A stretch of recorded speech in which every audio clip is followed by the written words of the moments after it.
mereka mengulangi, mereka lebih hebat dari GRI, dari Metodis. Padahal mereka ngawur. 15 macam bahasa, ya. Kapetocia, Frigia, Yunani, Mesir, Arab, 15 macam itu terkumpul waktu itu. Mau dengar firman Tuhan. Lalu ada orang berkhotbah. Waktu dengar, kaget. Petrus khotbahnya kok pakai bahasa kita ya. Kita kan dari Frigia. Kita kan dari Mesir. Kita dari Asia Minor. Kenapa dia bisa? Itu namanya bahasa lidah. Nah sekarang karismatik kira mereka mengulangi. Mereka lebih hebat dari GRI, dari Metodis. Padahal mereka ngawur. Karena karunia lidah waktu itu menjadikan Injil yang tidak dimengerti oleh bahasa-bahasa akhirnya bisa dipersatukan menjadi mengerti. Sekarang bahasa lidah yang dikatakan oleh karismatik, orang yang sudah mengerti melalui menjadi tidak mengerti. Jadi mereka membalikkan kitab suci dan mereka kira mereka paling rohani. Lebih tinggi dari Protestan, lebih tinggi dari Katolik. Mereka yang menjalankan kehendak Tuhan karena Roh Kudus bekerja. Saudara-saudara, itulah sebab GRII didirikan untuk mengkoreksi semua kesalahan gereja-gereja. Dan GRII dibenci oleh gereja, dilawan oleh banyak pendeta. Saya biarin, silakan lawan. Ada orang yang mengharapkan saya cepat mati karena mereka diganggu. Waktu saya minta izin GRI ditolak, dilawan. Lalu kantor agama bilang sama saya, Stephen Tong, you mau dirikan GRI yang melawan banyak sekali. Saya tanya Bapak, siapa yang melawan? Semua orang Kristen. Ada Islam? Tidak ada. Tidak ada Islam yang melawan saya dirikan GRI. Yang lawan semua gereja. Saya tanya, boleh tahu gereja apa? Semua gereja karismatik. Nah, saya mulai tahu pimpinan Tuhan sama lawannya pimpinan Tuhan di mana. Saudara jangan heran kenapa Pak Tong terus kritik karismatik. Bukan saya benci mereka. Saya membongkar kesalahan mereka. Karena mereka kira mereka paling rohani. Mereka paling alkitabiah. Mereka sudah bisa bahasa lidah. Yang mereka ngerti bahasa lidah yang bikin ngerti jadi tidak ngerti. Bahasa lidah Alkitab bikin yang tidak ngerti menjadi ngerti. Persis terbalik. Nah kalau tidak ada pengkoreksian, dunia akan jadi apa? Kekristenan akan jadi apa? Jadi tadi saya minta tanya, pisahnya bahasa menjadi banyak negara. Menara Babel. Persatuan kembali semua bangsa mengerti firman Tuhan. Waktu hari Pantekosta. Nah ini semua jawaban yang benar. Saudara jangan kira semua gereja sama. Asal saya setiap minggu ke gereja saya anak Tuhan yang setia. Rupamu. Engkau pergi gereja yang salah. Engkau pergi mendengarkan ajaran sesat. Engkau memusuhi Roh Kudus. Engkau bukan mempunyai Roh Kudus. Tuhan melalui 33 tahun setengah adanya GRI merubah, memperbarui, renewal melalui perubahan, change gereja. Saudara-saudara, Pak Tong ini adalah seorang hamba Tuhan berusia 83 tahun. Pelayanannya, pribadinya sudah teruji.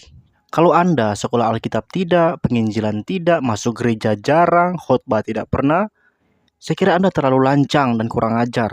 Kalau Anda marah sama Pak Tong hanya karena beliau mengkritik aliran Anda. Kamu itu ibarat seorang yang sudah ada penyakit kulit. Kemudian kamu ketemu seorang dokter ahli kulit. Lalu dokter itu kasih tahu bahwa kulit kamu sedang bahaya. Sudah ada gejala kanker kulit. Supaya kamu percaya, dokter itu pun kasih tunjuk, kasih lihat kartu namanya bahwa dia seorang dokter. Tapi kamu orang bodoh. Kamu bilang, lu dokter sesat, lu menghakimi, lu sok tahu, lu nggak tahu, gua yang ngalamin, gua yang tahu kulit gua nggak apa-apa kok. Pas dokter tanya, kamu kuliah kedokteran? Kamu jawab, enggak. Itulah kamu. Kalau kamu tanpa memikirkan apa yang diajarkan Pak Tong, apa yang dikritik Pak Tong, kamu langsung sakit hati dan nyerang Pak Tong dengan caci maki yang tidak berdasar. Kamu bukan sekolah teologi, bukan pendeta, khotbah nggak pernah, hanya tahu sikir raba-raba, tiap minggu angkat tangan, jingkrak-jingkrak. Kok bisa kamu caci maki Pak Tong yang pengalaman pelayanannya, kuliahnya, sekolahnya, belajarnya luar biasa, jauh di atas kamu? Saudara-saudara, saya ini korban ajaran sesat. Saya baru menyadari pentingnya teologi reform nanti di usia 20-an tahun. Waktu remaja sampai usia 20-an tahun, saya memegang ajaran yang salah. Dan hidup saya hancur sampai sulit sekali proses perbaikan jiwa dan mindset saya.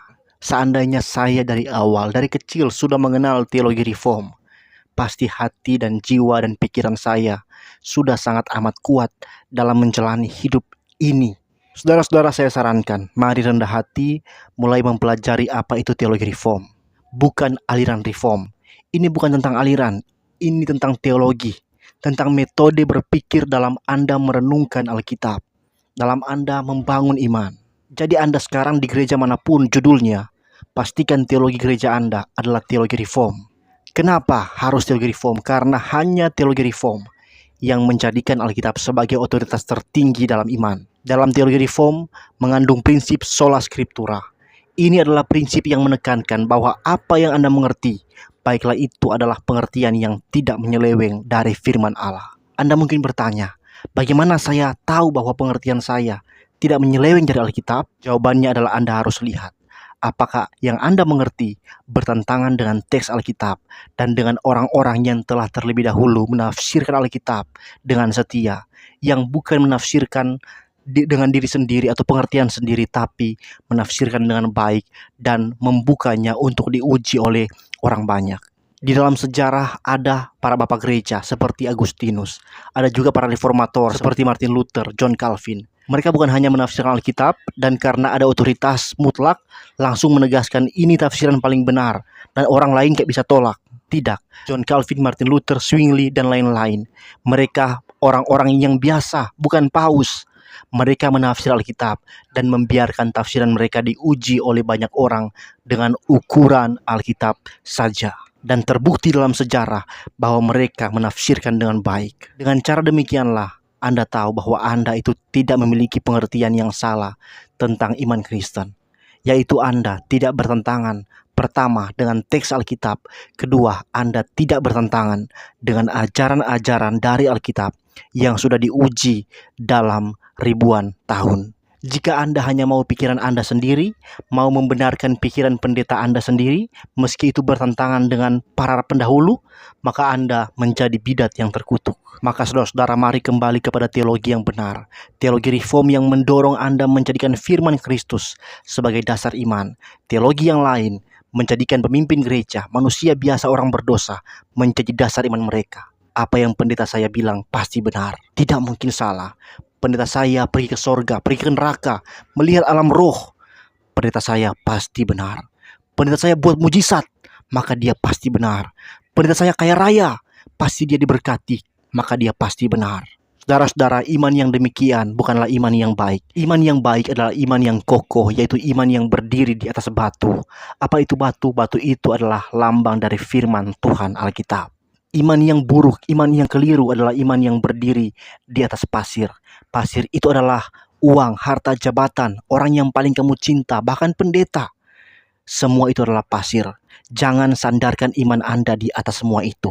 Sandarkan iman Anda pada Alkitab. Karena sampai selama-lamanya, firman Allah, Alkitab, tidak akan goyah, tidak akan gugur. Saudara-saudara, sekian video saya. Tuhan memberkati. Amin.